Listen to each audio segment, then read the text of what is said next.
Shalom Bapak Ibu yang terkasih di dalam Tuhan. Mari pagi hari ini kita mau bersama-sama kembali beribadah pada minggu yang pertama di bulan yang ke-6. Mari kita sama-sama berdoa terlebih dulu.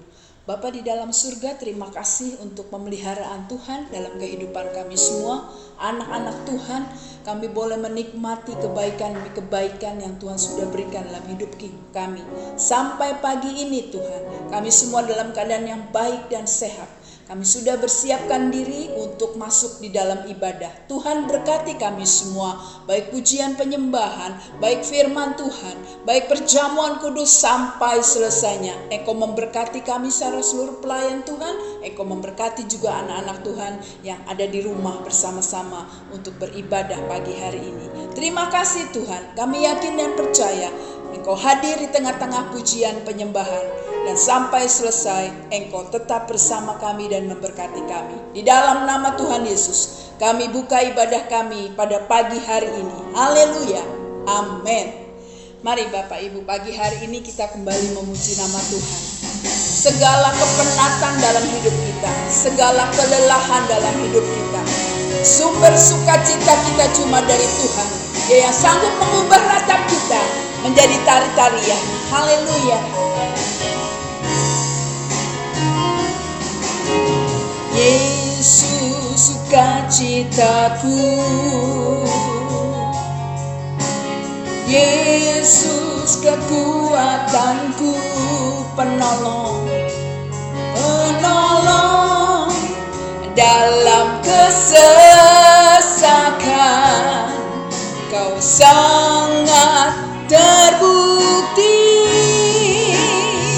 hatiku bersuka memuji namamu, jiwaku bermegah, ku angkat tanganku, apapun yang terjadi dalam keadaanku, sukacitaku hanya di dalam-Mu.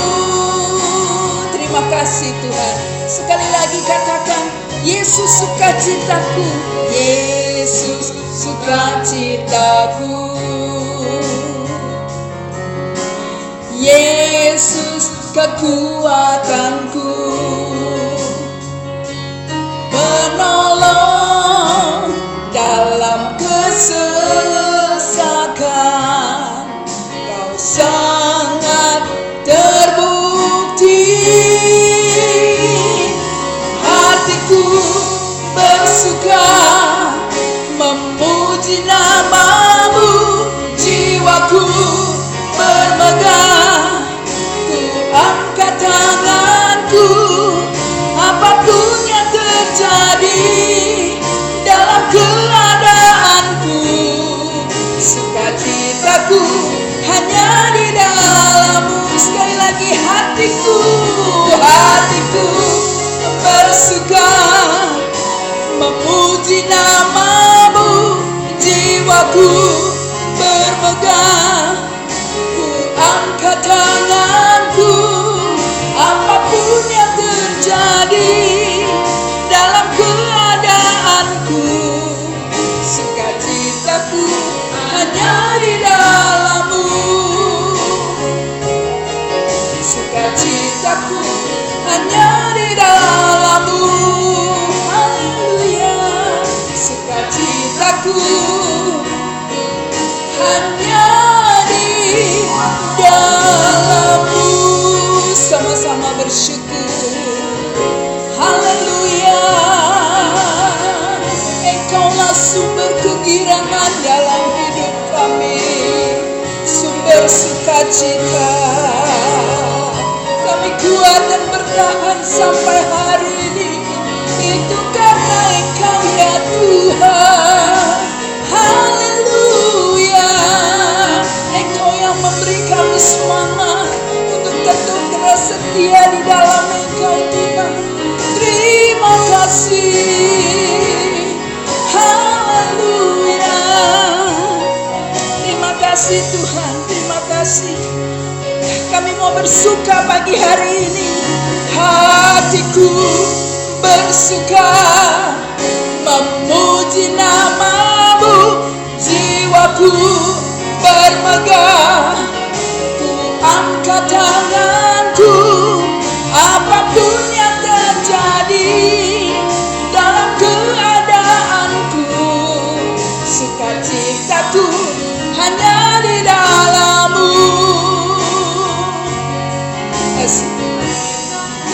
hanya di dalam-Mu. Sukacitaku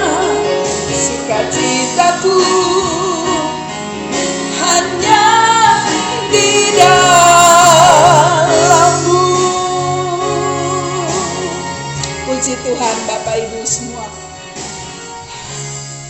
Dunia ini isinya kesusahan, dunia ini isinya kesakitan, tapi bersyukur selalu ada Tuhan Yesus yang selalu mendampingi hidup kita, sehingga selalu ada sukacita. Dalam keadaan apapun, Dia tetap menguatkan kita. Dia memberikan kegirangan buat kita, bahkan mengubah ratap kita menjadi sukacita. Haleluya. Mari bernyanyi lagi bersama saya. Kau ubah ratapku jadi tarian. Haleluya. Terima kasih Tuhan. Kami mau bergirang di dalam Engkau pagi hari ini. Kau ubah ratapku jadi tarian. Kau bukakan kain kabungku. Kau berikan sukacita, jiwaku bermazmur. Dengan senang kekuatanku, sekali lagi kau ubah ratapanku. Kau ubah ratapku jadi tarian. Kau bukakan kain kabungku. Kau berikan sukacita dan sukacita, jiwaku bermazmur. Dengan senang kekuatanku memuji-Mu Tuhan. Ku tak akan berdiam, memuji-Mu selalu.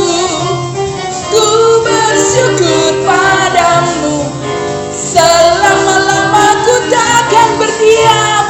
Ku tak akan berdiam, memuji-Mu selalu. Padamu selama-lamanya, amin. Selama-lamanya, amin. Selama-lamanya, selama-lamanya, selama-lamanya, amin. Puji Tuhan, biarlah sukacita yang dari Tuhan itu melimpah mengalir dalam hidup kita, memampukan kita untuk kuat menghadapi kehidupan kita setiap hari. Mari bernyanyi lagi. Sungai sukacitamu itu melimpah dan mengalir dalam hidup.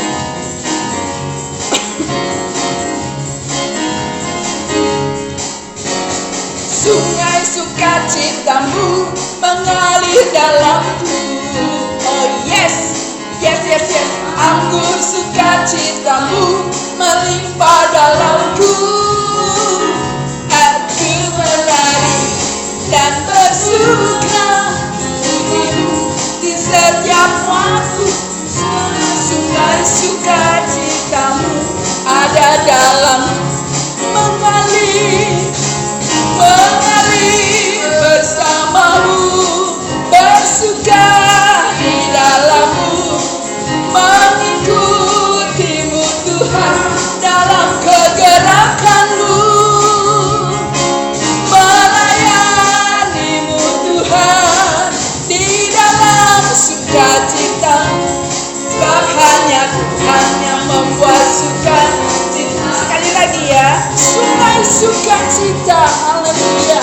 Sungai sukacitamu mengalir dalamku. Oh yes, yes, yes, yes. Anggur sukacitamu melimpah dalamku.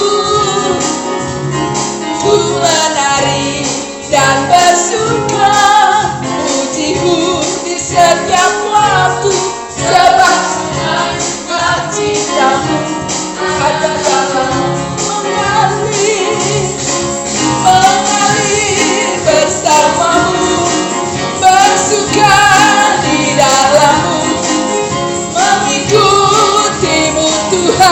dalam kegerakanmu, melayanimu Tuhan di dalam sukacita, sebab hanya Tuhan yang membuat sukacitaku penuh, sebab hanya Tuhan yang membuat sukacitaku penuh, sebab hanya Tuhan yang membuat sukacitaku penuh. Kita akan mendengarkan warta jemaat untuk minggu ini. Yang pertama, Bapak Ibu, sedikit waktu lagi kita akan beribadah bersama-sama di gereja. Ya, terus tetap setia di dalam ibadah online. Terus kita berdoa dan berharap kepada Tuhan supaya Tuhan pulihkan negeri kita sehingga kita bebas kembali beribadah bersama-sama setiap hari Minggu. Ya, jadi jangan lupa setiap hari Minggu tidak ada satupun sidang jemaat yang tidak beribadah. Ya, khususnya di dalam ibadah online. Ya, ambil waktu. Ya, ambil waktu. Puji nama Tuhan, saya ingatkan terus. Yang kedua, hari ini, hari Minggu, kami guru-guru sekolah minggu juga sudah menyiapkan ibadah sekolah minggu online.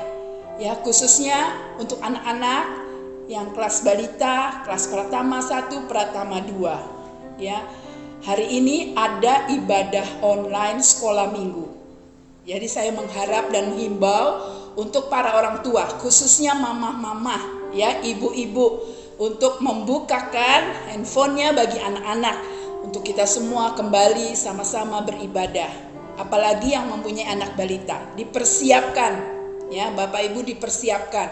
Kami bersusah payah supaya anak-anak sekolah minggu juga menerima berkat yang dari Tuhan lewat ibadah sekolah minggu. Kemudian yang ketiga, saya mengingatkan bahwa hari Rabu, ya, sudah lama kita tidak ibadah sado, ya. Untuk Rabu ini sudah kembali, minggu lalu sudah beribadah. Rabu ini juga kita akan beribadah, ibadah doa, ibadah satelit doa online, dimulai seperti biasa 7:30 malam. Ya, mari kita terus bertekun di dalam doa. Kebiasaan yang baik untuk selalu ada di dalam doa kita akan teruskan. Seluruh para pelayan Tuhan, seluruh sidang jemaat, mari kita ambil waktu.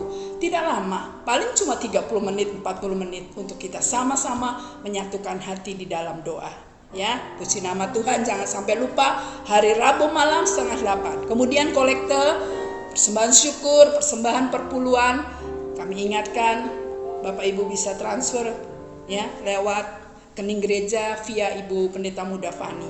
Ya, apa yang Bapak Ibu sudah berikan, kiranya Tuhan Yesus akan memberkati berlipat kali ganda. Puji nama Tuhan.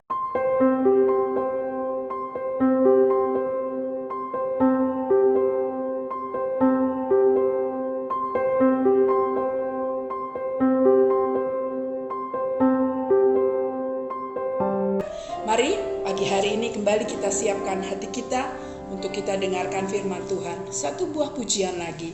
Musim akan selalu berganti dan kasih Tuhan itu tetap abadi. Terima kasih Tuhan. Engkau tidak pernah tinggalkan dan lupakan kami Tuhan. Engkau selalu ada.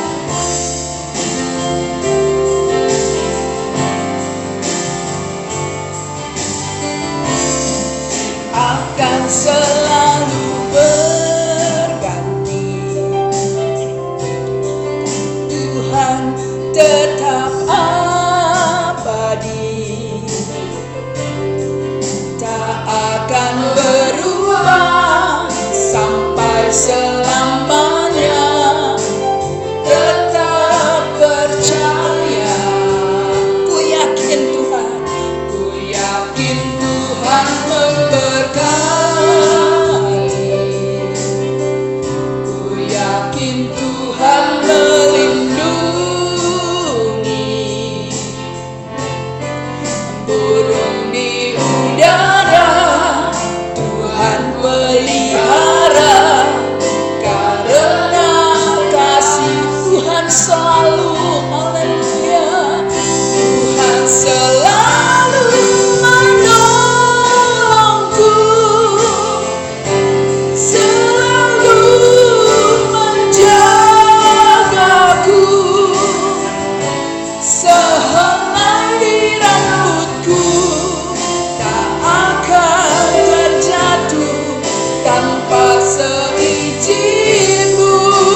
kasih-Mu.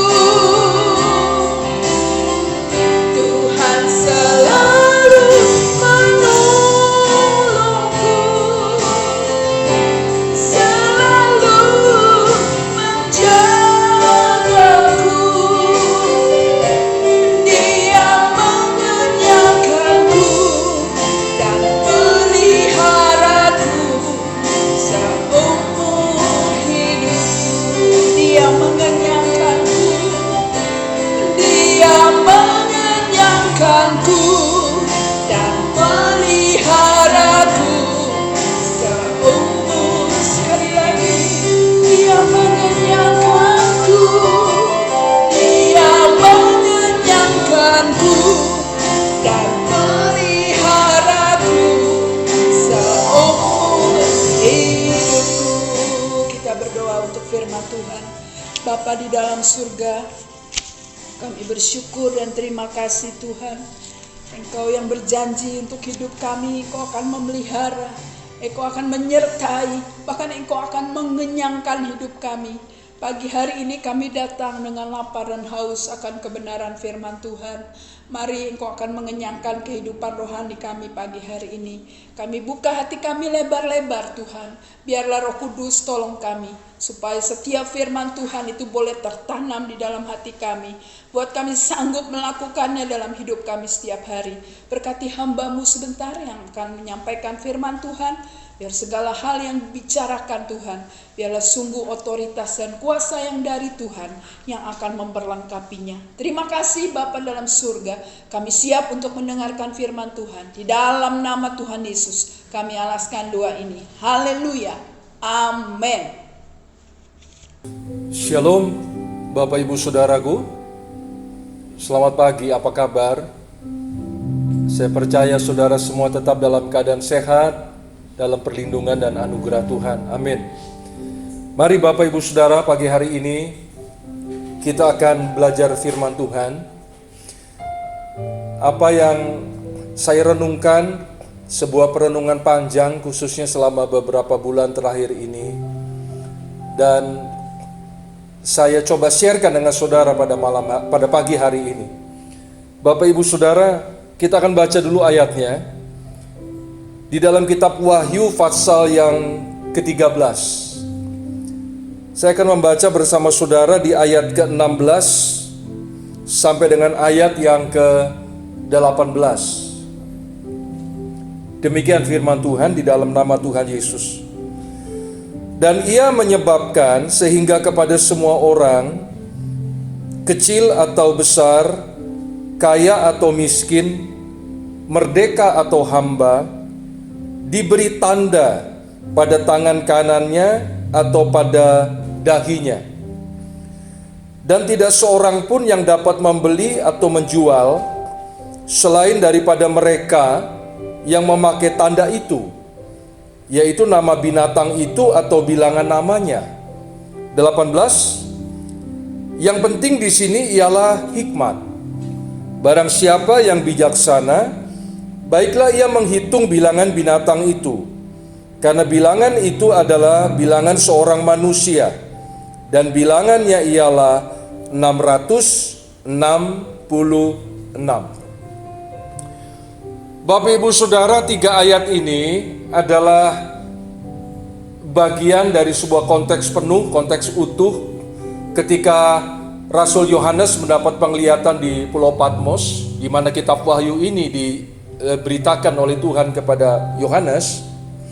Dan salah satu penglihatan Yohanes tentang akhir zaman, Anda tahu bahwa Wahyu itu memang berbicara banyak tentang eskatologi akhir zaman. Dan tiba di konteks ini berbicara tentang binatang yang keluar dari dalam laut, berbicara tentang gambaran kuasa antikris seperti anak domba kalau Anda baca di ayat-ayat di atasnya, tetapi berbicara seperti naga. Dan ketika peristiwa ini yang akan terjadi nanti ke depan, saat antikris itu muncul, maka akan ada sebuah peristiwa saudara dalam kehidupan manusia yang bisa dikatakan berubah secara radikal, khususnya di dalam hal perekonomian. Kenapa hal ini saya angkat, saudara? Saya singgung pagi hari ini karena hari-hari ini sudah banyak rekan-rekan saya, hamba-hamba Tuhan yang membahas tentang hal ini berkaitan dengan peristiwa pandemi hari-hari ini, yaitu COVID-19. Ada begitu banyak kehidupan manusia yang berubah, saudara, secara ekstrim, baik secara sosial, budaya, termasuk di dalamnya ekonomi. Dan kita tetap berdoa bahwa Tuhan memberkati Indonesia dan tidak akan mengalami krisis ekonomi berkepanjangan. Tetapi saudara, kita tahu bersama bahwa COVID-19 ini mengguncang seluruh dunia dan termasuk ekonomi dunia. Dan sudah banyak hamba-hamba Tuhan, rekan-rekan saya yang mengatakan bahwa dengan peristiwa COVID ini membangun sebuah paradigma baru, saudara. Ya, paradigma baru itu adalah akan terjadi sebuah sistem moneter, sistem keuangan yang baru, new system moneter, sistem keuangan yang baru. Sederhananya adalah manusia mulai memikirkan secara lebih serius hari-hari ini, khususnya para ahli ekonom, bagaimana transaksi perekonomian itu beralih dari tunai ke digital, atau kita kenal sebagai e-money. Sekarang itu belum meluas Bapak Ibu, ya, sudah cukup luas tetapi belum mendunia, belum menjadi sebuah sistem. Nah, ini rupanya dipikirkan sekarang melewati peristiwa COVID, bagaimana transaksi berjalan dari tunai ke digital e-money menggunakan kartu dengan seri-seri tertentu yang diambil dari data-data yang kita miliki. Alasan sederhana yang Anda sudah dengar bahwa tunai itu, apalagi dalam kondisi COVID sekarang, orang nyaris menghindari transaksi dengan tunai. Kenapa? Karena dikhawatirkan ada virus yang menempel di uang lembaran kertas atau logam, sehingga manusia menggunakan e-money lebih sering hari-hari ini, termasuk Anda. Juga ada beberapa pendapat menurut rekan-rekan saya yang mengatakan tidak secure kalau tunai itu mengembangkan teroris, ya. Jadi teroris kalau minta tebusan atau apa kan mereka selalu minta tunai supaya nggak bisa dilacak. Tetapi kita tahu bersama bahwa kartu digital e-money, saudara, itu pun terbuat dari plastik.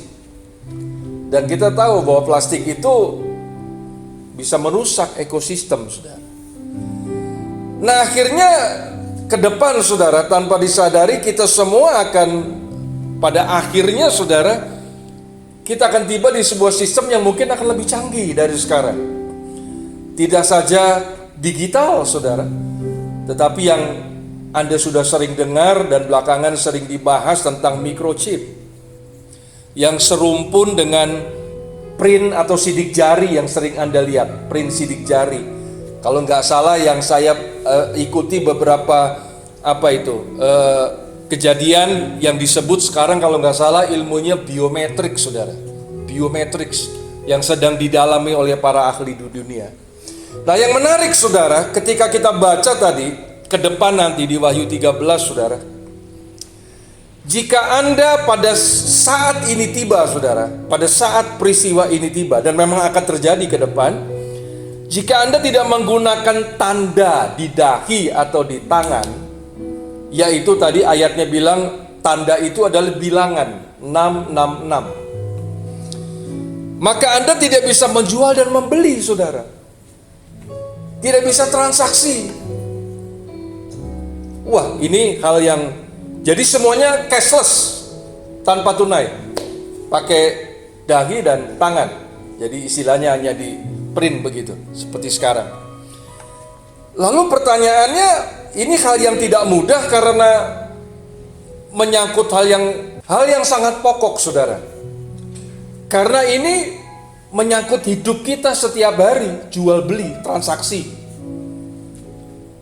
Lalu timbul pertanyaan, waduh, Pak Daniel, nanti kalau hal saat itu tiba, bagaimana dengan kita orang percaya? Kalau sampai kita akhirnya tanda petik beberapa orang beralasan terpaksa menerima tanda itu, saudara, baik di dahi atau di tangan, demi supaya bisa melanjutkan hidup. Apa yang terjadi? Kita buka sebentar. Wahyu 14, saudara. Wahyu pasal 14. Kita baca ayat yang ke-9, saudara. Ini tentang penghakiman akhir zaman. Ada beberapa malaikat yang menuangkan cawan murka. Wahyu 14 ayat 9. Dan seorang malaikat lain, malaikat ketiga, menyusul mereka dan berkata dengan suara nyaring, jikalau seorang menyembah binatang dan patungnya itu dan menerima tanda pada dahinya atau pada tangannya, perhatikan, maka ia akan minum dari anggur murka Allah yang disediakan tanpa campuran dalam cawan murkanya, dan ia akan disiksa dengan api dan belerang di depan mata malaikat-malaikat kudus dan di depan mata anak domba. Ayat 11, maka asap api yang menyiksa mereka itu naik ke atas sampai selama-lamanya, dan siang malam mereka tidak henti-hentinya disiksa, yaitu mereka yang menyembah binatang serta patungnya itu, dan barang siapa yang telah menerima tanda namanya. Jadi risikonya nggak main-main, saudara. Ketika kita menerima tanda itu nanti, supaya kita bisa melakukan transaksi dan melanjutkan hidup, wah, ayat Alkitab berkata, kita binasa. Dipastikan binasa. Pagi ini, saudara, saya tidak bermaksud untuk membuat Anda khawatir dan takut, tidak. Tapi justru saya mengingatkan Anda bahwa Tuhan itu Allah yang baik. Jadi kita tidak perlu khawatir dan takut. Kenapa? Karena Allah akan tetap menjamin kehidupan saudara dan saya. Amin. Baik sekarang dan nanti masa depan. Matius 28, ketika Tuhan Yesus akan naik ke sorga, dia berkata, aku akan menyertai engkau sampai kesudahan zaman. Pagi ini saya tidak akan berpolemik tentang masalah microchip atau bagaimana nanti ketika peristiwa menerima tanda tangan dahi itu tiba. Kita mungkin bertanya, apa kita akan kelaparan? Apakah kita akan menjadi orang-orang yang gak bisa hidup karena gak bisa bertransaksi? Saya tidak akan membahas secara mendalam. Tapi yang saya mau beritakan pagi hari ini bahwa apapun yang terjadi nanti, saudara, yang akan kita lewati di akhir zaman ini, janji Tuhan tetap ya dan amin bagi orang-orang yang percaya dan mengandalkan Tuhan. Kita buka coba Mazmur 91. Saya ingin membaca Anda menguatkan kembali iman saudara. Mazmur pasal yang ke-91, saudara, ayat yang ke-9. Saya akan bacakan sampai dengan ayat yang ke-14. Demikian firman Tuhan. Sebab Tuhan ialah tempat perlindunganmu, yang maha tinggi telah kau buat tempat perteduhanmu. Malapetaka tidak akan menimpa kamu, dan tulah tidak akan mendekat kepada kemahmu. Sebab malaikat-malaikatnya akan diperintahkannya besar kepadamu untuk menjaga engkau di segala jalanmu. Mereka akan menatang engkau di atas tangannya supaya kakimu jangan terantuk kepada batu. Singa dan ular tedung akan kau langkahi, engkau akan menginjak anak singa dan ular naga. Sungguh hatinya melekat kepadaku besar, maka aku besar akan meluputkannya. Aku akan membentenginya sebab ia mengenal namaku. Haleluya. Janji ini kita pegang, saudara, bahwa Tuhan akan menyertai, memproteksi, dan tetap melindungi kita. Haleluya. Karena itu pagi hari ini, saudara, berbicara tentang ekonomi ke depan,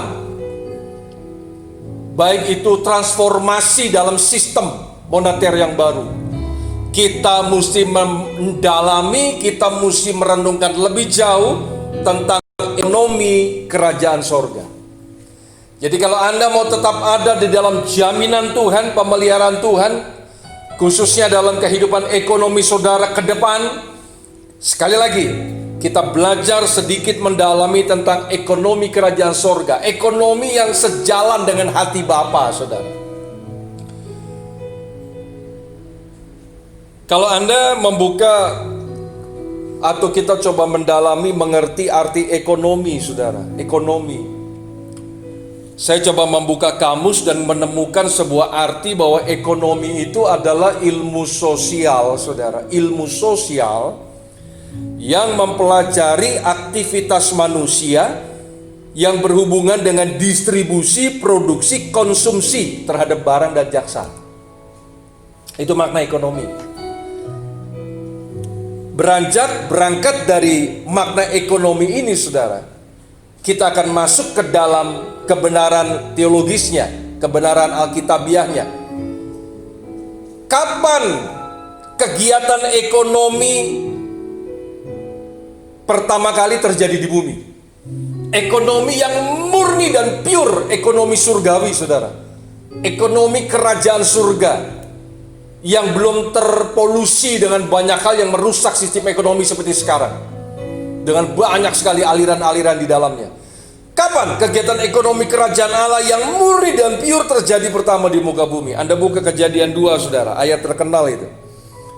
Ya, beranjak dari definisi ekonomi tadi, kalau Anda mendalami Kejadian 2 ayat yang ke-15, kita akan menemukan sebuah peristiwa ekonomi pertama di muka bumi. Apa ayatnya bilang, saudara? Tuhan Allah mengambil manusia itu dan menempatkannya dalam Taman Eden untuk mengusahakan, perhatikan itu, dan memelihara taman itu. Dua kata ya, mengusahakan dan memelihara. Ada kegiatan ekonomi, saudara, pertama di muka bumi yang dikerjakan oleh Dwi Tunggal. Keren. Siapa itu? Allah dengan Adam. Allah sebagai bos, big boss, Adam sebagai karyawan. Company-nya, perusahaannya namanya apa? Taman Eden, dunia pada waktu itu. Menarik. Kegiatan ekonomi ini berjalan dalam sebuah korelasi yang indah antara Allah dengan Adam, manusia pertama ciptaannya, yang segambar serupa dengan Tuhan.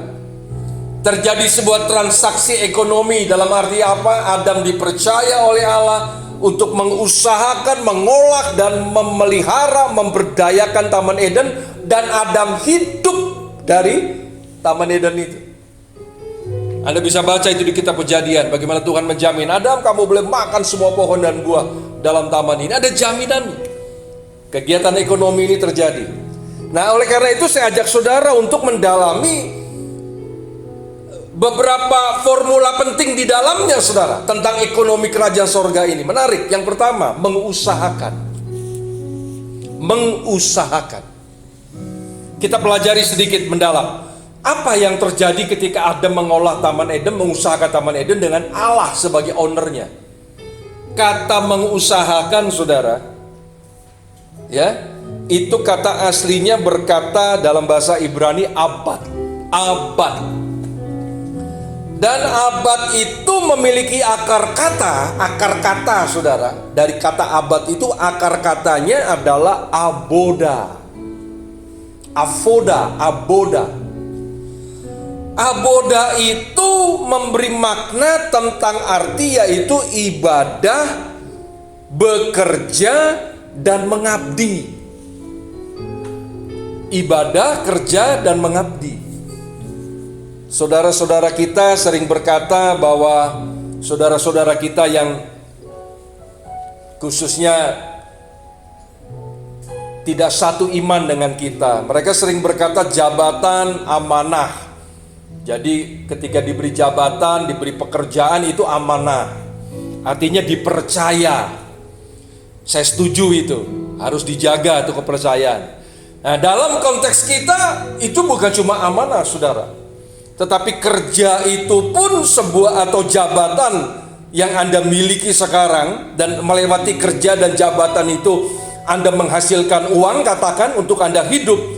Itu bukan cuma dipercaya, itu adalah ibadahmu, saudara, kepada Tuhan. Wah, luar biasa. Aboda, mengusahakan, Adam mengusahakan kegiatan ekonomi. Tetapi makna rohani di dalamnya adalah aboda. Adam beribadah. Adam bekerja dalam pengertian mengabdi kepada Allah, saudara, melewati kerjanya Adam. Makanya kalau Anda mendalami makna khusus aboda, saudara, makna khusus ya. Jadi aboda itu kerja, ibadah, pengabdian punya dua konteks. Yang pertama pemahamannya bahwa secara khusus aboda atau ibadah itu dalam hukum Torah, saudara, dari kitab para nabi itu berbicara penyembahan di bait Allah yang merupakan titik pusat ibadah. Jadi itu yang terpenting. Dari segala ritual yang ada, aboda ini puncaknya, saudara. Secara umum, aboda itu berbicara ketaatan kepada perintah Tuhan dan pengabdian kepada Tuhan. Jadi kita bisa simpulkan bahwa Allah mengajar, saudara, kepada kita melewati peristiwa Eden. Ekonomi kerajaan surga itu yang pure murni, di mana Allah bekerja di dalamnya, pemahamannya adalah bukan cuma bekerja, saudara.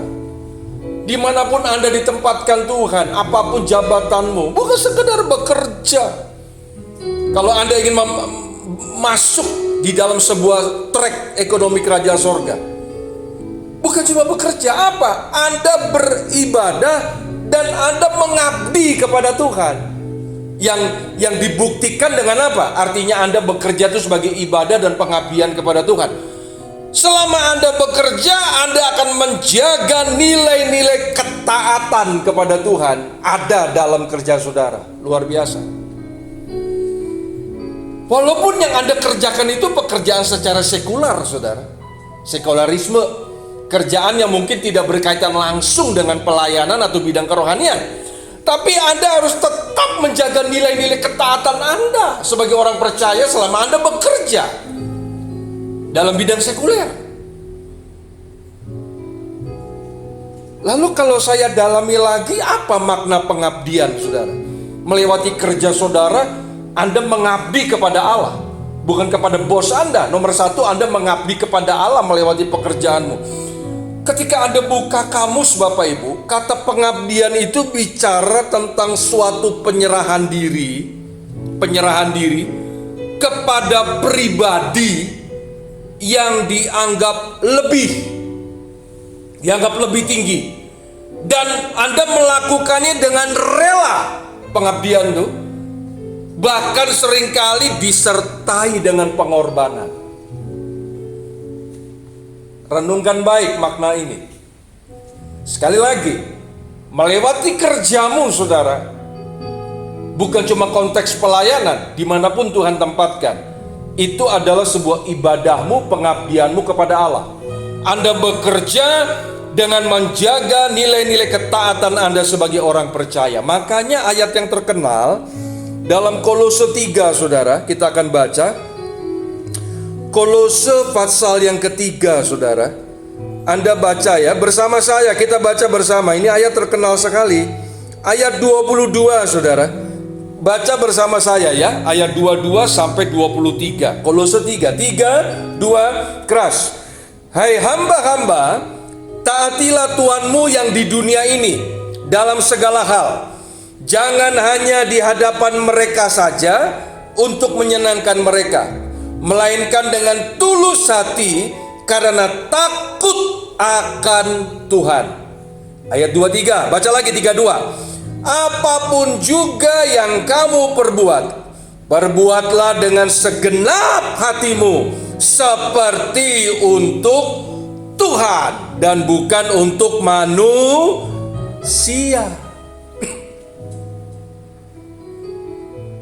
Kerja itu ibadah pengabdian, artinya melewati kerjamu melayani Tuhan seperti untuk Tuhan. Anda mungkin protes, waduh om, bos saya itu orangnya jutek, mau menang sendiri, kadang-kala nggak proporsional, macam-macam dah. Oke, nanti kita akan tiba di situ. Tapi ini dulu, saudara, pengertiannya. Anda nggak lihat dia, selama Anda masih kerja di situ, engkau kerjakan seperti untuk Tuhan. Masalah Anda pindah kerja atau apa, itu doamu dengan Tuhan pribadi personal. Tapi saya bicara ketika Anda masih ada di tempat kerja saudara, kerjakan seperti untuk Tuhan. Nah, mungkin Anda bingung, kerja seperti untuk Tuhan itu apa ya? Nah, makanya ayatnya tadi baca lengkap. Dengan sepenuh hati, ayatnya berkata. Dengan sepenuh hati. Itu kalau terjemahan asli, bukan hati, itu dimaknainya suke. Suke itu soul, jiwa. Bekerja dengan segenap jiwa, sepenuh jiwa. Apa jiwa? Dalam jiwa Anda isinya apa? Udah sering dengar. Ada pikiran, ada perasaan, ada kehendak. Berarti kalau Anda diminta bekerja dengan sepenuh jiwa, dengan segenap pikiran, perasaan, kehendak, bekerja all out, saudara. All out, memberi yang terbaik. Seperti untuk Tuhan. Walaupun Tuhan memakai media, bos dan perusahaan saudara, tapi Anda melakukannya seperti untuk Tuhan. Nah, pemahaman seperti untuk Tuhan ini, saudara, berarti kita menunjukkan sebuah karakter Kristus dalam kehidupan kita setiap hari, dalam pekerjaan.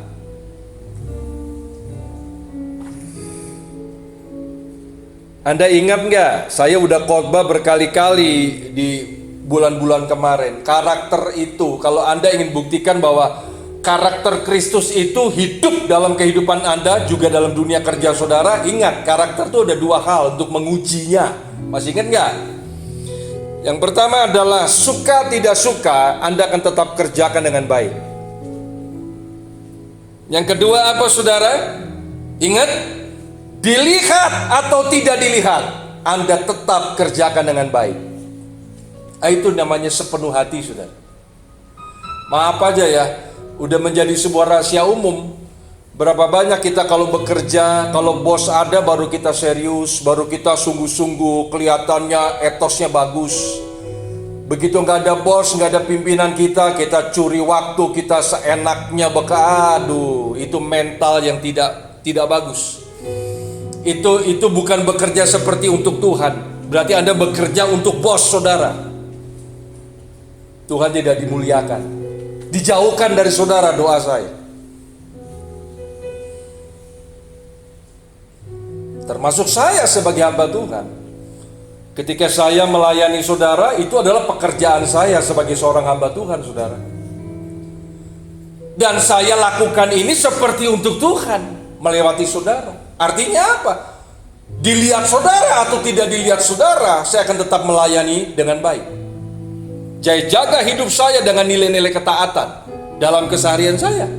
Ketika Anda nggak lihat saya, suka tidak suka. Kalau bicara suka tidak suka, banyak kita aduh nggak suka, apalagi ngurusin orang paling berat. Tapi karena saya lakukan untuk Tuhan, suka tidak suka, lakukan dengan sepenuh hati. Do the best. Itu, saudara.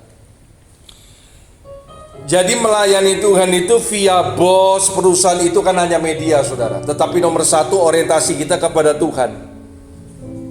Orientasi kita bagaimana kerajaan surga dimuliakan, bagaimana nama Tuhan ditinggikan.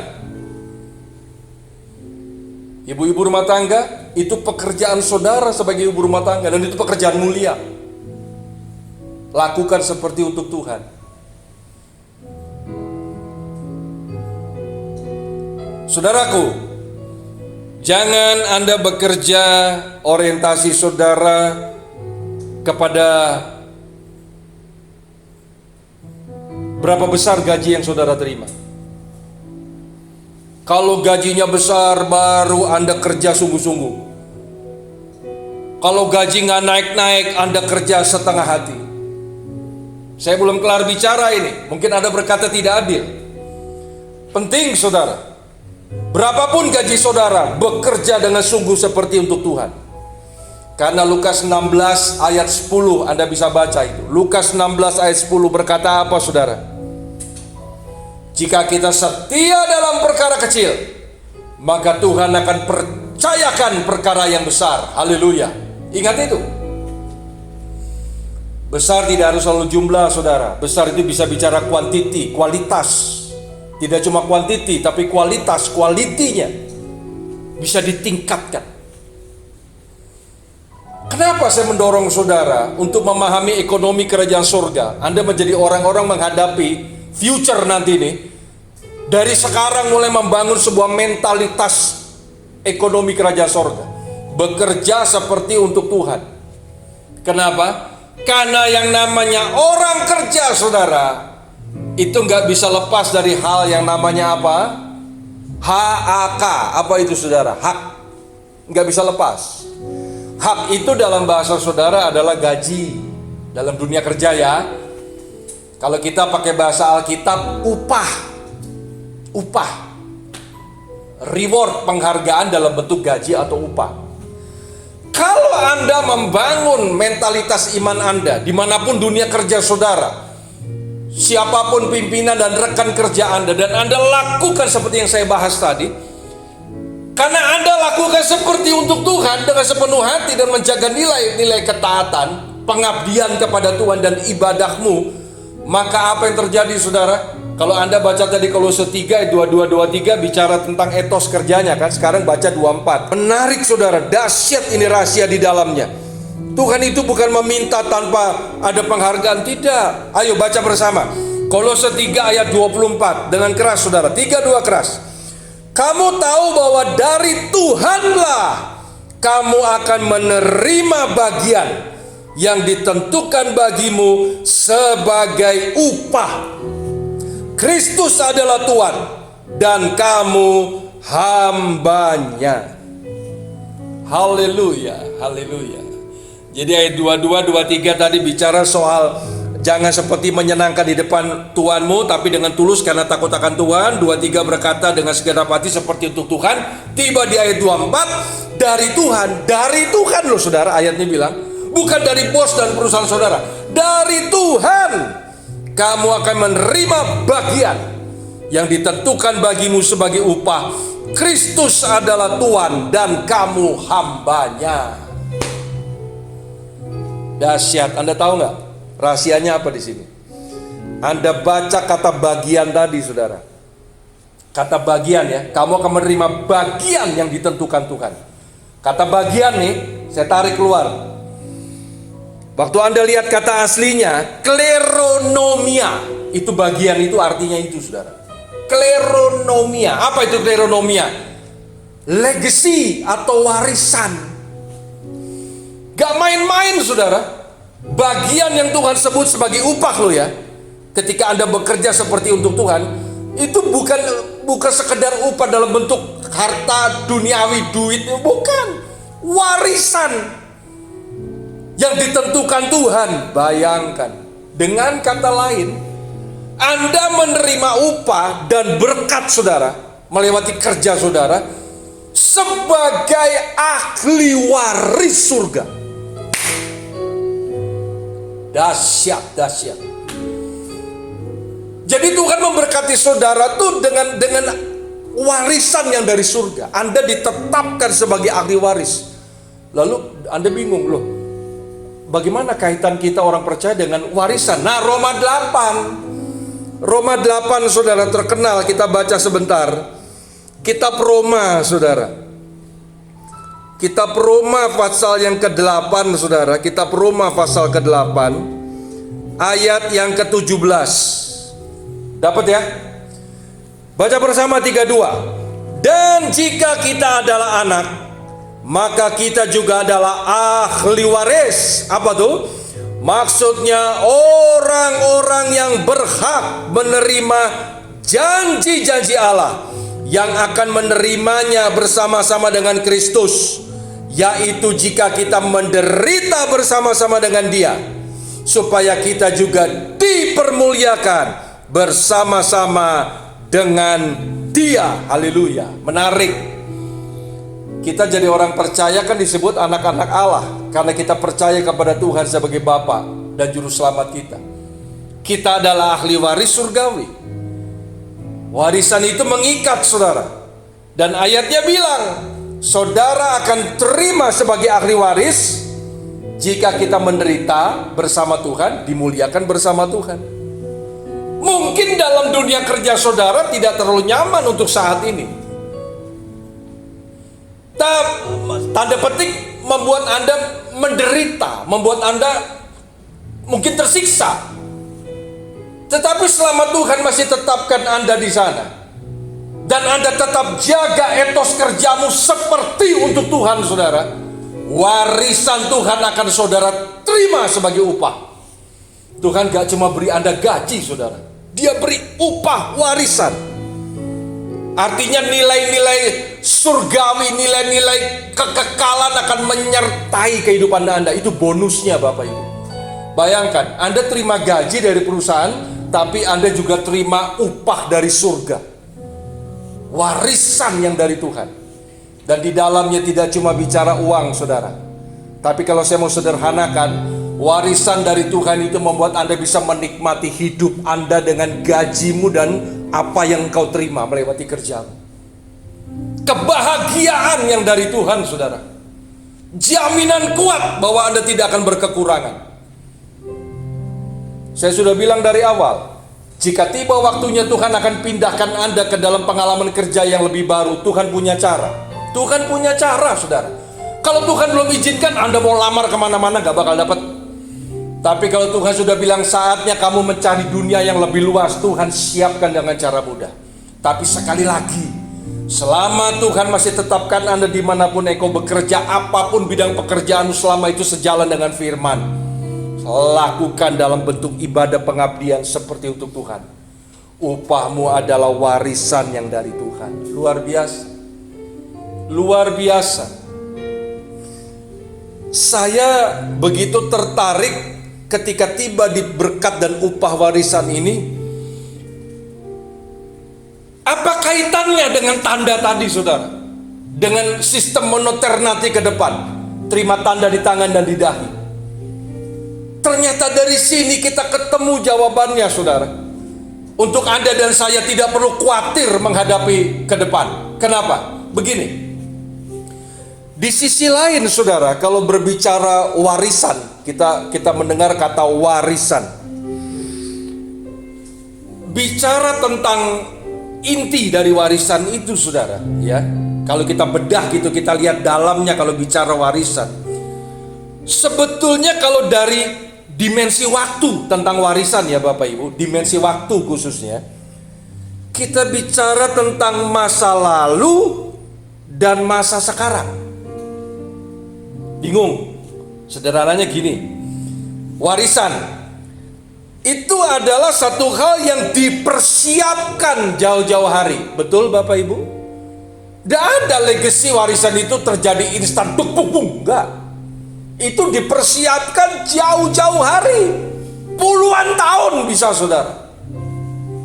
Contoh, masa lalu dan sekarang. Contoh, Anda punya kerinduan sebagai orang tua, ingin mewariskan, bukan cuma harta ya, ingat ya, Anda harus mewariskan kehidupan, keteladanan, moral-moral yang baik kepada anak-anak saudara. Nah, warisan itu Anda kerjakan dengan cara gimana? Ketika Anda mulai punya anak, lalu anak itu mulai beranjak besar dan mulai bisa ngomong, mulai bisa ngerti, maka Anda akan mengajar anak-anak saudara melewati perilaku saudara, melewati pendidikan dan ajaran personal sebagai orang tua kepada anak dengan hal-hal yang takut akan Tuhan. Dari waktu ke waktu, betul, Anda mewariskan itu. Hidup yang bisa dilihat oleh anak, dirasakan oleh anak sebagai sebuah keteladanan dalam hidup takut akan Tuhan. Jadi Anda bukan cuma orang yang, maaf, kelihatan bagus di luar, enggak, betul-betul apa adanya mendidik anak. Ketika anak menjadi besar, saudara, dewasa, dan akhirnya kita melihat bagaimana anak-anak kita bertumbuh menjadi orang-orang dewasa yang takut akan Tuhan, maka orang tua akan bicara apa, saudara? Bersyukur kepada Tuhan. Ketika mungkin akan melepas anaknya menikah, atau mungkin satu kali orang tua sudah harus pulang ke rumah bapak, maka dia akan berkata, orang tua, Papa mungkin gak bisa mewariskan, atau mama gak bisa mewariskan banyak harta buat kamu. Tapi kita sudah mewariskan keteladanan hidup untuk takut akan Tuhan. Ketika warisan itu diberikan tadi menjadi sebuah hal yang nyata, kasih tahu saya, bukankah persiapannya jauh-jauh hari ke belakang, saudara? Kalau kita feedback waktu, wah itu dari anak masih kecil sampai dia besar. Masa lalu kan? Dan sekarang, Anda ingin mewariskan harta? Apakah yang namanya warisan Anda orang tua akan undang notaris segala macam simsalabim. Hari ini cari, gua mau wariskan anak, beli tanah, beli rumah di mana ya? Saya rasa jarang seperti itu. Yang umum adalah orang tua sudah jauh-jauh hari nabung. Orang tua dari muda kerja keras, lalu ketika dapat harta lebih, dia beli tanah di sini, beli rumah di sana, dengan harapan apa? Ini nanti menjadi warisan buat keturunan saya. Dari tahun ke tahun dia lakukan itu. Dia ketatkan ikat pinggang, sangkal diri supaya bisa mewariskan hal-hal yang baik buat keturunannya. Ketika tiba saatnya, warisan akan dibagi, bentuknya tanah, rumah dan lain-lain. Mungkin aksesoris logam mulia. Ketika itu akan dibagi kepada keturunannya, ingat bahwa ini semua dikerjakan jauh-jauh hari, saudara.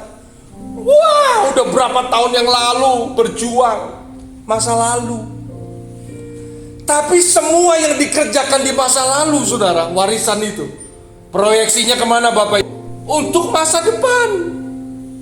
Sekali lagi, warisan itu bicara persiapan masa lalu, tapi untuk proyeksi masa depan. Maksudnya apa? Untuk kebahagiaan keturunan. Untuk supaya moralnya juga baik. Hidup ekonominya terjamin.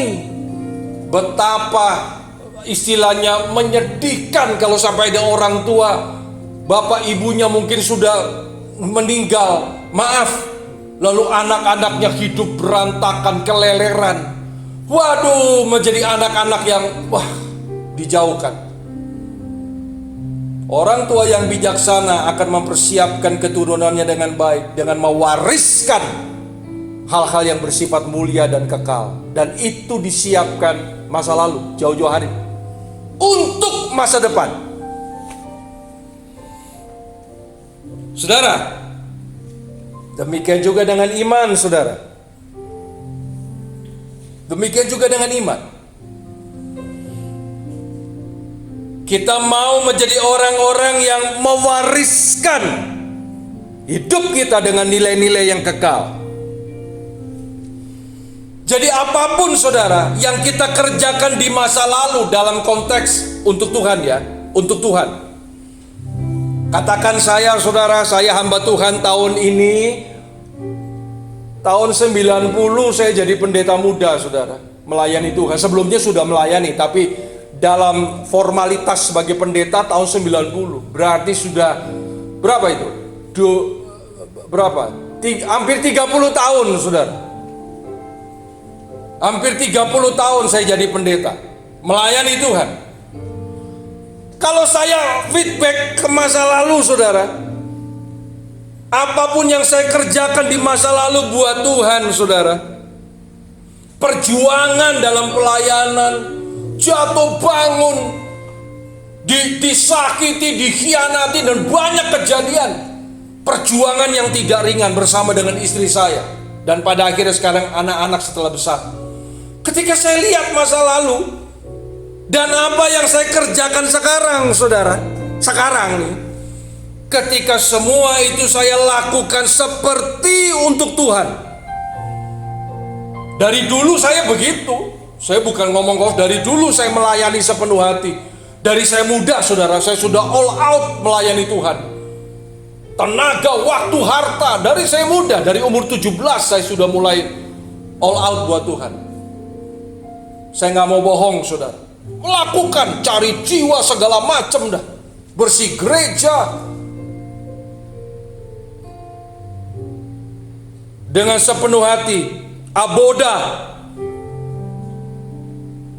Sadar saya saudara, bahwa apa yang dulu saya lakukan dan sekarang masih saya lakukan untuk Tuhan, itu adalah warisan kekekalan, baik keturunan saya maupun saya saudara, masa depan kami.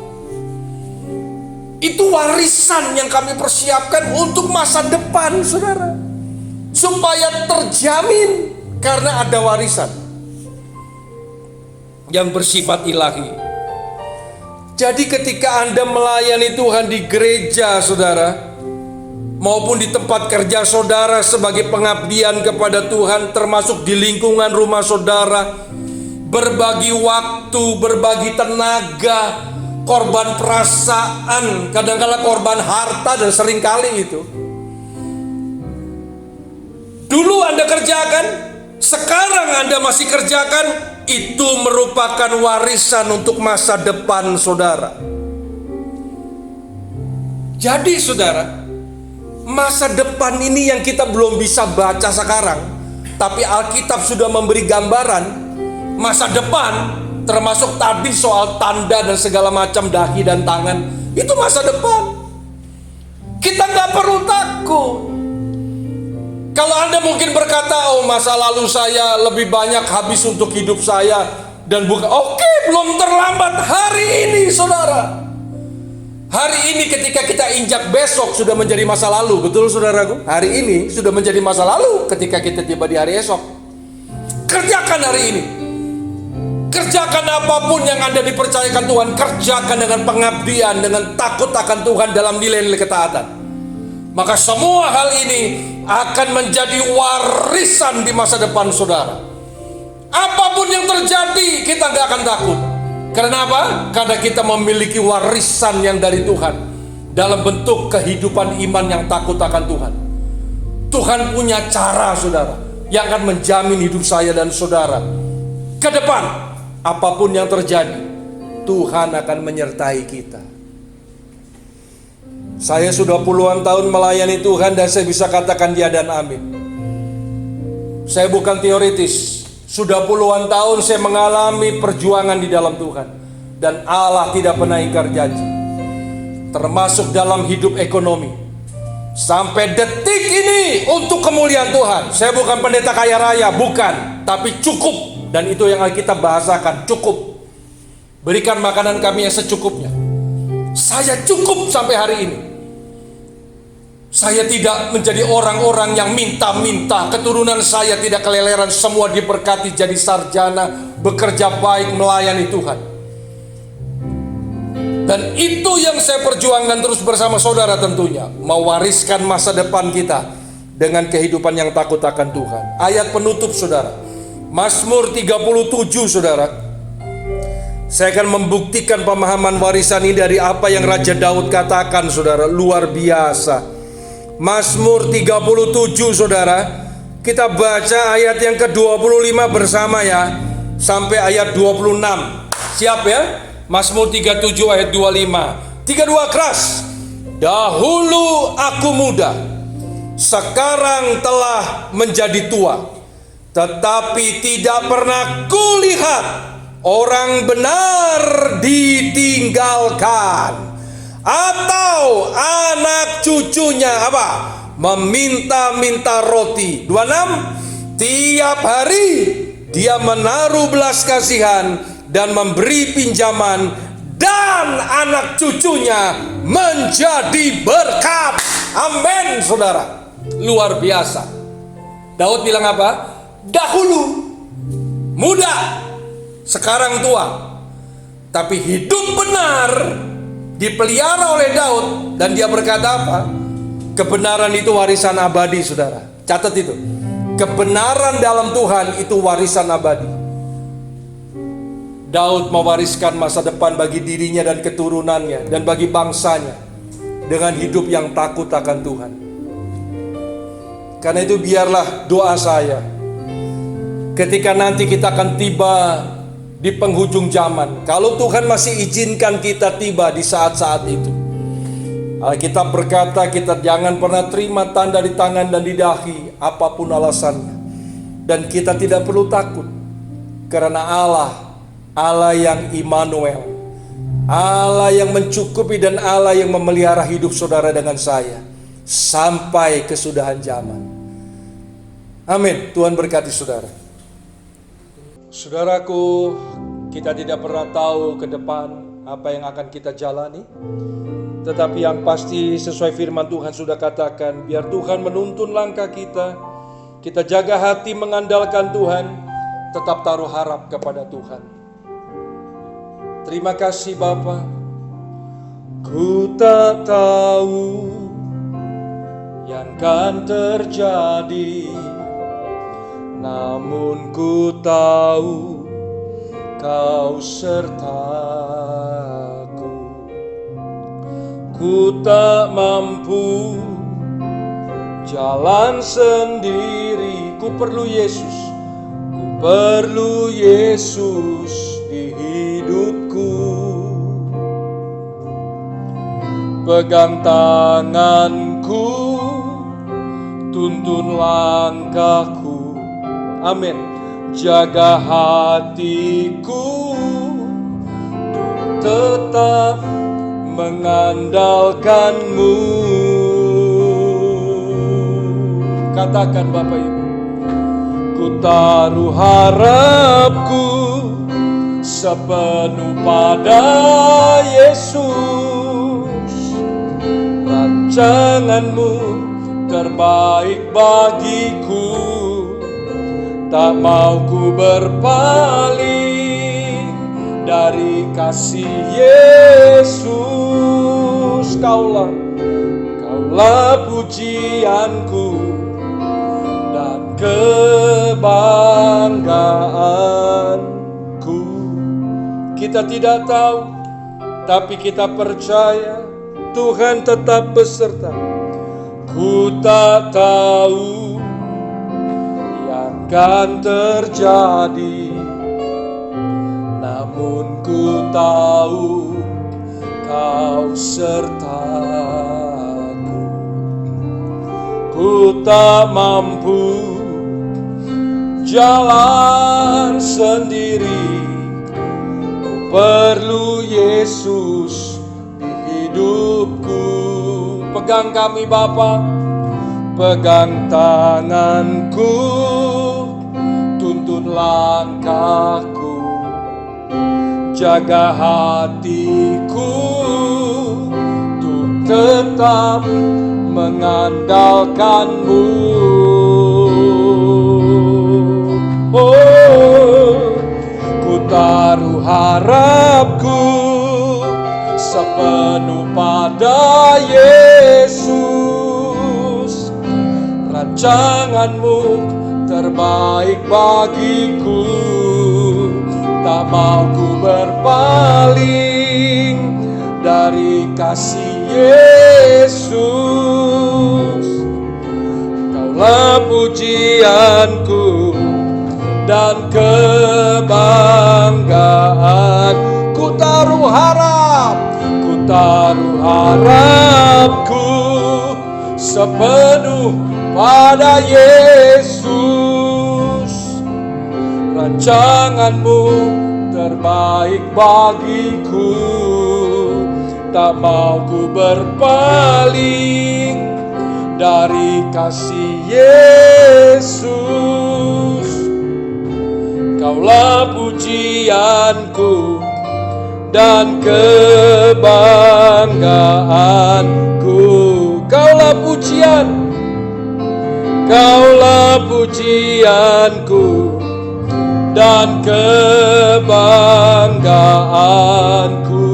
Kaulah pujian, Lord. Kaulah pujianku dan kebanggaanku. Siapkan hati saudara, siapkan roti dan anggur di rumah Anda masing-masing. Apa yang bisa Anda persiapkan, biasa teh atau air pun tidak masalah.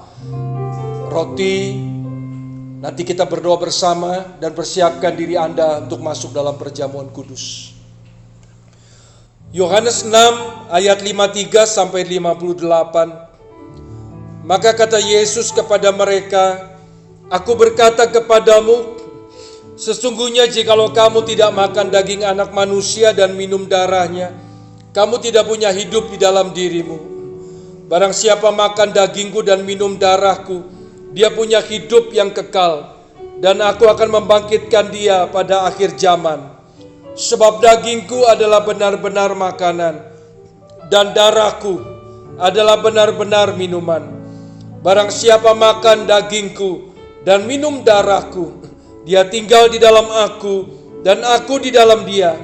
Sama seperti Bapa yang hidup mengutus aku, dan aku hidup oleh Bapa, demikian juga barang siapa yang memakan aku, akan hidup oleh aku.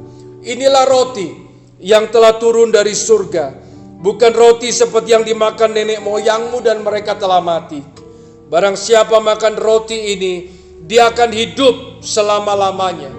1 Korintus 11, 27 sampai 30. Jadi barang siapa dengan cara yang tidak layak makan roti minum cawan Tuhan, dia berdosa terhadap tubuh dan darah Tuhan. Karena itu, hendaklah tiap-tiap orang menguji dirinya sendiri, dan baru sesudah itu dia makan roti dan minum dari cawan itu. Karena barang siapa makan dan minum tanpa mengakui tubuh Tuhan, dia mendatangkan hukuman atas dirinya. Persiapkan roti saudara di tangan Anda masing-masing. Saya memberi waktu untuk Anda membagikan dengan keluarga Anda di rumah masing-masing. Kaulah Tuhan penyembuh. Kita angkat hati kita secara percaya saudara. Glory Bapa. Kaulah Tuhan penyembuhku. Kau sembuhkan sakitku. Ucapkan dengan percaya. Kau berfirman dan sembuhkanku. Glory. Kau Tuhan penyembuhku. Ucapkan dengan sungguh, Dia pemulih. Kaulah Tuhan, oh pemulihku. Kau pulihkan hidupku. Kau berfirman dan pulihkanku. Kau Tuhan. Angkat roti lebih tinggi dari kepala saudara. Katakan Dia penyembuh. 1 Korintus 11, 23, 26. Sebab apa yang telah kuteruskan kepadamu, telah aku terima dari Tuhan, yaitu bahwa Tuhan Yesus pada malam waktu Ia diserahkan mengambil roti, dan sesudah itu Dia mengucap syukur atasnya.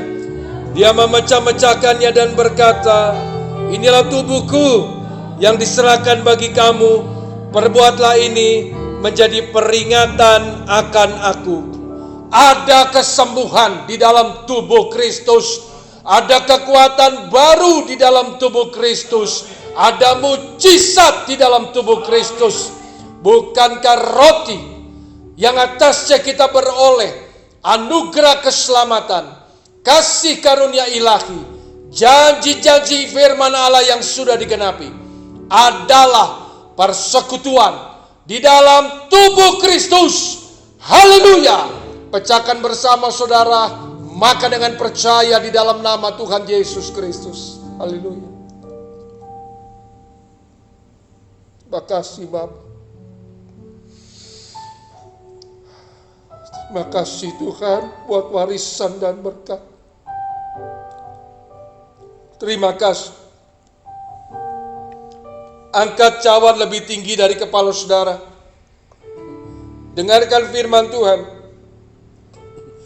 Demikian juga Yesus mengambil cawan sesudah makan, lalu berkata, cawan ini adalah perjanjian baru yang dimeteraikan oleh darahku.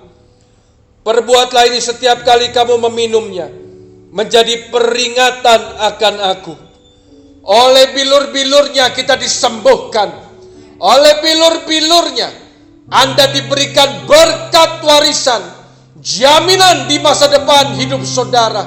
Oleh bilur-bilurnya kita ditebus dari maut untuk masuk dalam kehidupan kekal. Bukankah cawan anggur yang atasnya kita beroleh anugerah keselamatan, kasih karunia ilahi, janji-janji firman Allah yang telah digenapi adalah persekutuan di dalam darah Kristus. Haleluya. Minum dengan percaya di dalam nama Tuhan Yesus Kristus. Sebab setiap kali kamu makan roti ini dan minum cawan ini, kamu memberitakan kematian Tuhan sampai Dia datang. Kedang kedua tanganmu dan berdoa pagi hari ini. Tuhan Yesus, hamba berdoa melewati ibadah online pagi ini. Tuhan melewati aliran transmisi ini. Di dalam nama Tuhan Yesus, jemaatmu dijamah, yang sakit sudah sembuh, yang lemah dikuatkan, yang miskin diberkaya, kaya tambah kaya, yang merindukan keturunan Tuhan berkati, dan yang terikat dosa dimerdekakan dalam nama Tuhan Yesus Kristus. Terima kasih buat berkat-Mu pagi hari ini Bapa. Ingat saudara, bekerjalah seperti untuk Tuhan, lakukan di dalam takut akan Tuhan, dan engkau akan menerima warisan berkat yang dari Tuhan. Dan tetap jaga hidup iman saudara, dari hari ke hari menjadi warisan bagi hidup Anda di masa depan, bahkan sampai masuk dalam kekekalan. Terima kasih. Ku taruh harapku sepenuh pada Yesus, rancangan-Mu terbaik bagiku, tak mau ku berpaling dari kasih Yesus. Kaulah pujianku dan kebanggaanku.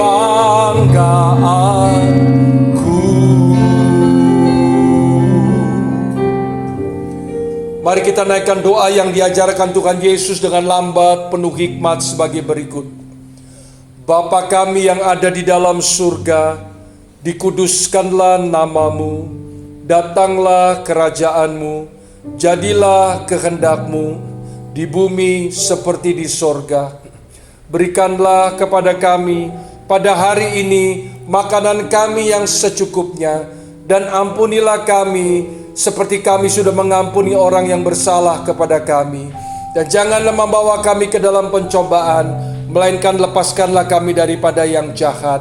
Sebab Engkaulah yang empunya kerajaan dan kuasa dan kemuliaan sampai selama-lamanya. Bapa di sorga, terima kasih buat berkat pada pagi hari ini. Kami boleh kembali mengalami perjumpaan dengan Tuhan. Kami boleh kembali mengalami jamahan kasih Tuhan. Kami bersyukur Bapa buat puji-pujian yang masih boleh kami naikkan pada pagi hari ini. Kami bersyukur Tuhan buat hadirat Tuhan, urapan Tuhan yang bekerja di dalam ibadah kami pada pagi hari ini. Tuhan Yesus yang baik, kami percaya firman yang telah kami dengar pada pagi hari ini termeterai dalam hati setiap kami. Baik jemaat GBIS tahun kebebasan, baik siapapun yang mendengarkan ibadah online ini, kami diberikan jaminan surgawi untuk kami tidak gentar dan takut. Dunia boleh bergoncang, 1000 rebah kiri, 10.000 kanan, tidak menimpa kami. Kami ada di dalam jaminan anugerah dan kasih karunia Tuhan. Tuhan yang memelihara hidup ekonomi kami, Tuhan yang menjamin kesehatan kami. Di tengah-tengah pandemi COVID, Tuhan tetap bekerja dalam hidup gerejamu dan jemaat Tuhan. Biar melewati mujizat kesehatan, kami boleh memberitakan kepada banyak orang bahwa Tuhan Yesus adalah juru selamat abadi yang kekal.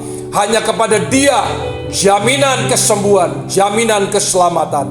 Tuhan, sekali lagi Tuhan memberkati untuk seluruh jemaat yang telah mendengar firman ini. Berkati hidup mereka, Kalau mungkin mereka sudah harus mulai kerja lagi hari-hari ini, Tuhan tetap menyertai, melindungi mereka, membungkus roh, jiwa, dan tubuh mereka. Buat mereka yang sakit sudah disembuhkan, kami bersyukur. Untuk Bapak Jar yang telah dipulihkan dari DBD, dan kami percaya Tuhan telah pulihkan juga anak-anak-Mu, jemaat-Mu yang lain dengan kesembuhan dan pemeliharaan Tuhan. Berkati pemerintahan Indonesia Bapak, tetap Bapak Presiden Jokowi dengan seluruh jajaran, baik Wapres Maruf Amin, baik Menteri Kepala Daerah, dan seluruh jajaran yang membantunya. Tuhan berikan takut akan Tuhan. Juga untuk gugus tugas Bapak Jenderal Doni dengan seluruh jajaran, dokter, juru rawat, Tuhan beri kekuatan. Terutama orang-orang percaya yang ada di dalamnya menjadi berkat lebih lagi. Berkati Panglima TNI, Kapolri, dan seluruh angkatan memberi keamanan atas bumi Indonesia. Sehingga bergandeng tangan kami boleh bersama-sama memulihkan Indonesia dari COVID. Dan nama Tuhan dipermuliakan. Buat new normal yang sudah berjalan, Tuhan tetap menyertai dan mengawal dalam kemuliaan-Mu. Terima kasih Bapak. Kami bersahati pagi ini. Kami tidak izinkan roh-roh jahat, pemecah belah yang ingin membuat Indonesia chaos, kami hancurkan di dalam nama Tuhan Yesus. Dan biar kedaulatan Allah, oleh karena orang percaya di bumi Indonesia, api kemuliaan Tuhan boleh tetap hadir di bumi Indonesia. Terima kasih Bapa di sorga. Berkati semua hamba-hamba Tuhan yang telah melayani pada pagi hari ini. Pakai mereka lebih heran lagi Tuhan, dan tidak pernah sia-sia kami mengabdikan diri kepadamu, karena Engkau Allah dan Engkau majikan Tuhan kami yang sangat luar biasa, kaya dengan kasih dan penuh dengan kemurahan. Terima kasih Bapa. Kalau sebentar kami akan berpisah satu dengan lain, kami tetap mohon penyertaan Tuhan. Tetap berkati kami untuk satelit doa yang sudah berjalan, bahkan untuk ibadah-ibadah komisi yang juga akan berjalan. Tuhan berkati supaya melewati Zoom kami juga akan mengalami lawatan Allah. Terima kasih. Mari Tuhan pegang tangan kami, dan segala roh-roh jahat, maut sekalipun yang ingin mengganggu hidup kami dipatahkan dalam nama Tuhan Yesus. Kemiskinan keuangan kami tolak di dalam nama Tuhan Yesus. Berkat anugerah Tuhan limpah atas kami. Bangkit berdiri saudara, kedangkan kedua tangan saudara, imani dan aminkan. Saudara diberkati, dan pastikan engkau menjadi berkat dimanapun engkau berada. Tuhan memberkati dan melindungi engkau. Tuhan menyinari engkau dengan wajahnya dan memberikan kasih karunia. Tuhan menghadapkan wajahnya kepadamu dan memberikan damai sejahtera. Pulanglah saudaraku sekalian, terimalah berkat jasmani, terlebih berkat rohani yang melimpah, damai sejahtera yang melampaui segala akal, kasih sayang yang maha sempurna, berkat pertolongan, perlindungan dan penghiburan tanpa batas, bersumber dari Allah Bapa, Putra Allah, dan Allah Roh Kudus, di dalam nama di atas segala nama, Tuhan Yesus Kristus. Sertai kita pagi hari ini, sampai Maranatha Tuhan Yesus datang kali kedua, tidak lama lagi, bahkan selama-lamanya. Kiranya Engkau memberkati aku berlimpah-limpah dan memperluas daerahku.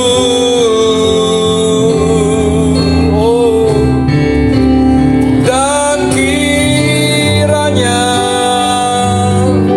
tanganmu menyertai aku dan melindungi aku daripada malapetaka. Katakan, sehingga kesakitan, amin, tidak menimpa aku. Tuhan mendengarkan dan menjawab doaku. Di dalam nama Tuhan Yesus Kristus kami berdoa saat teduh. Amin. Saudaraku, tetap semangat. Jangan lupa kita jumpa lagi di Satelit 2 hari Rabu setengah 8 malam melewati Zoom. Anda yang belum bisa cari tahu supaya Anda tetap menerima urapan dan kekuatan yang baru. Jaga protokoler kesehatan, jadi contoh bagi banyak orang, nama Tuhan dipermuliakan. Shalom.